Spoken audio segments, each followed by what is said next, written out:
아하수에로 왕이 자신의 기분에 따라서 또 신하들의 말에 의해 자신의 왕후인 와스티를 폐위한 지 어느덧 3년 이상의 시간이 흐르게 되었습니다. 이만큼의 시간이 흐르고 나서야 그는 이제 분노가 가라앉았다라고 오늘 말씀은 초입에 이야기하고 있는데요. 이 왕은 와스티를 생각하면서 과거 자신이 했던 결정을 돌아보게 되었습니다. 그러자 왕의 기색을 살피던 왕의 측근 신하들은 왕이 지금 어떤 마음을 가지고 어떤 생각을 하는지를 아주 정확히 파악하고는 새로운 왕후를 드리자라는 이야기를 하게 됩니다. 왜냐하면 그 당시 왕에게 와스티 왕후를 폐위시켜야 한다라고 압박을 했던 사람들이 바로 그들이었기 때문이죠.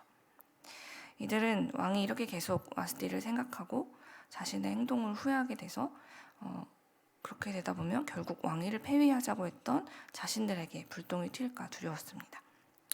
자신들이 가진 이권을 조금도 놓치고 싶지 않았던 신하들은 자신들의 이 지위를 공고히 하고자 급히 새로운 왕후를 드리자라는 의견을 내서 왕의 생각을 분산시키려고 했던 거죠. 그러자 이제야 좀 자신을 성찰하는 듯 보였던 이 아하수에로 왕은 신하들의 이 한마디에 금세 생각을 바꿔서 그럼 온 나라에 명령을 내리자 하고 즉시 이 명령을 내리게 됩니다. 나라 안에 젊고 아름다운 소녀들은 모두 후궁으로 들여서 아름답게 가꾸게 한 후에 왕이 보기에 마음에 드는 소녀를 왕으로 삼겠다라는 계획이었죠.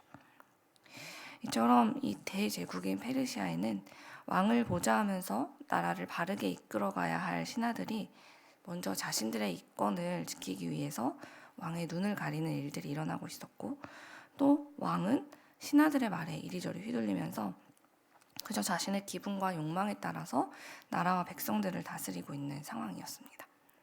그 결과 백성들 중에도 가장 연약한 여성들이 그들의 잘못된 판단과 결정의 희생양이 되고 있었던 거죠.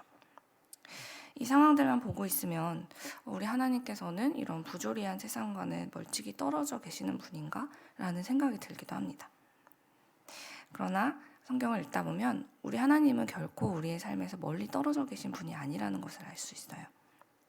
그분은 당신의 사랑하는 백성들과 함께 계시면서 그들의 삶에서 일어나고 있는 이 부조리한 일까지도 사용하며 당신의 뜻을 이뤄가고 계셨죠. 오늘 본문을 보면요, 4절에서 왕의 이런 이제 예쁜 소녀들을 불러 모아라라는 명령이 실행되고 그 말씀이 끝나자마자 5절이 되면서 마치 새로운 책을 시작하듯이 곧바로 장면이 바뀌는 것을 볼 수 있는데요. 장면이 바뀌면서 말씀은 페르시아에 살고 있던 한 유대인, 바로 모르드게를 우리에게 소개해 줍니다. 베냐민 자손인 모르드게는 이스라엘의 첫 번째 왕이었던 사울의 아버지인 기스의 후손이었죠. 그는 오래전 느부갓네살이 유다 백성들을 포로로 잡아왔을 때 그의 조상들이 먼저 끌려왔고 그리고 이곳에 정착하며 살게 된 사람이었습니다. 페르시아에서 소수민족인 유대인으로 산다는 것은 굉장히 어려운 일이었어요. 페르시아 사람들의 유대인에 대한 평가가 굉장히 부정적이었기 때문에 유대인들은 그동안 이 나라의 각지에 흩어져 살면서 온갖 수치와 굴욕을 당하며 살아왔습니다. 모르드게는 이런 어려움 속에 살면서 사촌 여동생까지 돌봐야 했는데요. 그 사촌 여동생이 바로 주인공인 에스더였죠. 그녀는 어릴 때 부모님이 돌아가시게 되면서 사촌 오빠인 모르드게의 손에서 자라났습니다. 에스더 역시 유대인이기 때문에 바사에서의 삶이 쉽지 않았는데 심지어 어릴 적에 부모님을 잃고 이제는 자신의 의지와 관계없이 후궁으로 차출되기까지 했죠. 또다시 새로운 유형의 이 커다란 시련을 맞이하게 된 이 두 사람은 도대체 그들의 앞날이 어떻게 펼쳐질지 알 수가 없어서 참 두렵고 불안했을 것입니다.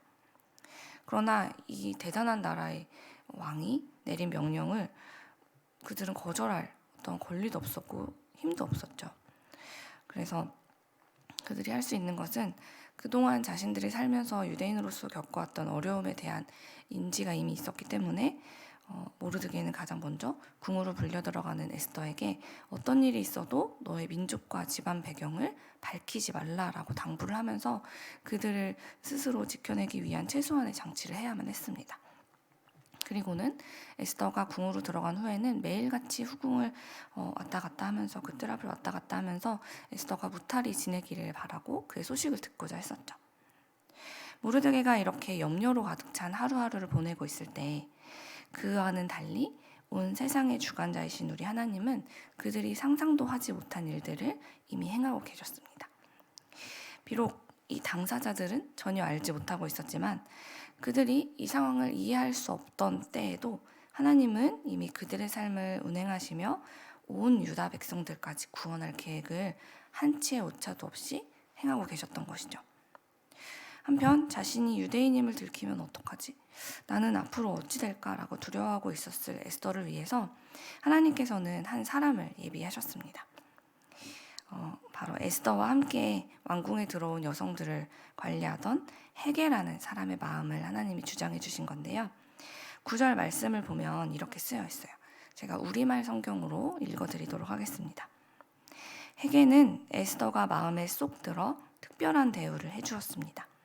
헤게는 에스더에게 신속히 미용품과 특별한 음식을 주었고 왕궁에서 뽑힌 7명의 하녀들을 붙여 후궁의 가장 좋은 곳으로 옮겨 주었습니다. 에스더는 자신의 출신 때문에 최대한 그 안에서는 자신의 존재를 들키지 않으려고 얌전히 있었을 텐데 어떻게 이렇게 이 여인들을 주관하는 헤게의 마음에 쏙 들게 되었을까요? 이 역시 하나님께서 앞서가며 일하고 계셨던 것이죠.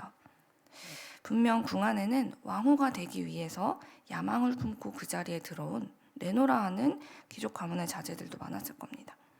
각자의 목표를 이루기 위해서 헤게의 눈에 들려고 그 여인들은 많은 노력을 했겠죠. 그러나 오늘 말씀에는 오직 에스더만이 헤게의 마음에 쏙 들어서 그녀가 아무런 부탁도 하지 않았는데도 불구하고 헤게가 쫓아다니면서 가장 먼저 에스더를 위해 그녀를 특별하게 대하고 좋은 것들을 가져다 주고 챙겨주는 장면이 나오고 있습니다. 하나님께서는 감정적이고 신하들의 말에 휩쓸리는 아하수에로 왕으로부터 당신의 백성들, 즉 유다 백성들이 몰살당하지 않도록 이렇게 진작부터 구원의 계획을 세워서 차근차근 진행하고 계셨던 것이죠. 그 누구도 생각지 못한 방법으로 말입니다. 심지어 당사자인 에스더조차도 알지 못한 이때에 유다인도 아닌 이방인 헤게의 마음을 움직여서 하나님은 이렇게 열심히 에스더를 왕으로 세울 모든 준비를 하고 계셨던 것입니다. 사랑하는 여러분, 우리 하나님은 이렇게 온 세상의 창조주이시며 내 삶의 주관자라는 것을 믿는 우리 모두가 되었으면 좋겠습니다. 주님은 당신이 만드신 이 세상을 결코 방치하지 않으시고요. 언제나 마음을 다해서 살피고 돌보시는 분이십니다. 그 사실을 신뢰하는 우리가 되었으면 좋겠습니다. 하나님께서는 우리의 고통을 결코 외면하지 않으십니다. 우리가 겪고 있는 억울함과 이 세상의 부조리함 또한 다 알고 계셔서 그 잘못된 방법이나 사람을 그냥 내버려 두는 게 아니라 그 잘못된 방법과 잘못된 사람까지도 사용하셔서 당신의 구원의 계획을 이루시는 분임을 저는 믿습니다. 비록 하나님의 생각은 우리의 이성을 초월하기 때문에 우리가 비록 다 이해할 수는 없어요. 이사야 55장 8절과 9절에도 이렇게 기록되어 있죠.